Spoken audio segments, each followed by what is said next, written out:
This is probably one of the sleekest memory card wallets I've seen, and it was only 11 bucks. This is from Small Rig, and they make very good value for money camera cages and rigging equipment machined out of aluminium.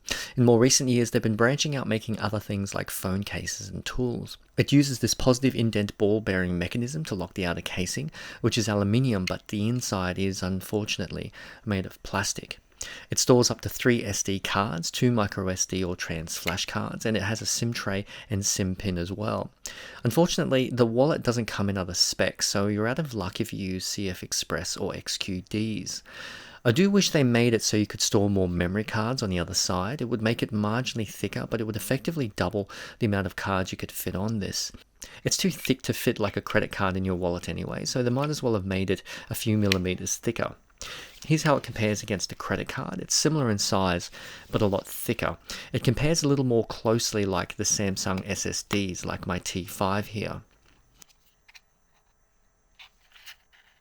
This was my first memory card wallet. It's just a basic soft case. I later upgraded to this waterproof, shockproof case, which I don't think is really necessary, but it depends a lot on what you do. You can see in this Pelican case, it has this rubber membrane lining to keep it watertight. For me, the size and form factor of the Small Rig case just works for me, and I use SD cards and micro SD cards for my DJI Mavic Pro 2 and my Sony A7R Mark IV, so it suits my needs perfectly. Personally, I love this little card wallet. If you like minimalistic cases like me, then I think you ought to give this a second look as well. It fits neatly in my camera bag.